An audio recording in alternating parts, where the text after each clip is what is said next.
Making story is easy. Every day in our lives we make stories. Every morning you get up and in the evening before you go to bed. Try to remember what stories are kept in your mind. Jadi setiap hari dalam hidup kita sebenarnya membuat cerita. Setiap pagi kalian bangun dan pada malamnya sebelum kalian tidur. Try to remember what stories are kept in your mind. Cobalah ingat, cerita apa pada hari itu yang telah tersimpan dalam pikiran. There are a lot you can tell to others.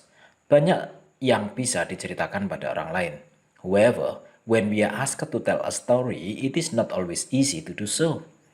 Akan tetapi, ketika kita diminta untuk menceritakan sebuah cerita, itu tidak selalu mudah untuk melakukannya. We have to think hard what stories we can tell to others. Kita harus berpikir keras cerita apa yang bisa kita ceritakan pada orang lain. Why? Kenapa? Stories are kept in your memories, but once again, why is it difficult to tell? Cerita tersimpan dalam ingatan kita, tapi sekali lagi kenapa itu sulit untuk diceritakan? Here is the tips for you. Look at the following picture. What picture is it? Lihat gambar ini. Apa yang kalian lihat? It's a market. Okay. Tell me a story, use the picture to give you the idea. Ceritakan sebuah cerita, gunakan gambar itu untuk memberimu ide. Now, here is what you can do. First, decide what do you want to tell to your readers. What kind of story do you want to write? Pertama, tentukan apa yang ingin kalian ceritakan pada pembaca. What kind of story do you want to write? Cerita jenis apa yang ingin kalian tulis? For example, I want to write a description about the market that I visit. Saya ingin membuat sebuah deskripsi tentang pasar yang saya kunjungi. Well, if this is the thing that you want to write, then go for it. Jika ini adalah hal yang ingin kalian tulis, maka lanjutkan. How to do it?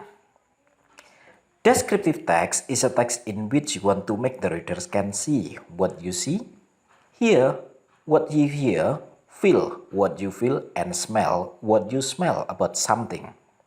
Jadi pada dasarnya teks deskriptif adalah sebuah teks which you want to make, yang ingin kalian buat untuk pembaca agar bisa melihat apa yang kamu lihat, mendengar yang kamu dengar, merasakan apa yang kamu rasakan, dan mencium bau apa yang kalian cium tentang sesuatu.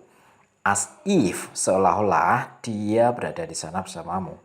For simple example is imagine that you are at a place and you want to tell about the place through telephone. Contoh sederhananya adalah kamu berada di sebuah tempat dan kamu ingin memberitahu tentang tempat itu melalui sebuah telepon. Contoh kalian tersesat di sebuah tempat, di sebuah kota baru di rumah teman kalian. Terus kalian tidak tahu kalian ada di mana.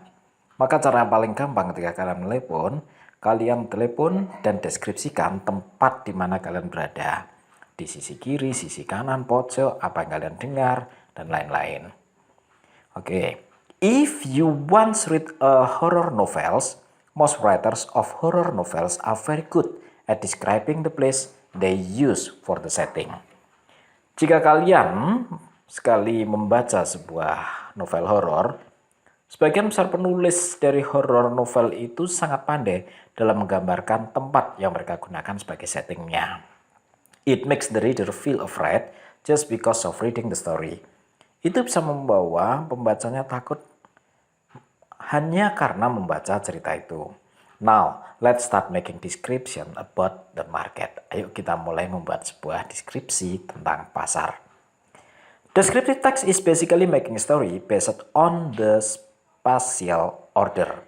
Pada dasarnya, descriptive text itu membuat cerita berdasarkan dengan space atau ruang. You tell the story from a side to another side. Dari satu sisi ke sisi lainnya. Dari bagian depan, tengah, belakang, plus perasaan seperti yang tadi kami ungkapkan. Okay, here is our friend going to tell you about the example of the descriptions. Now, complete the missing word. Kalian lengkapi kata-kata yang hilang dalam ceritanya. Now, listen to the audio.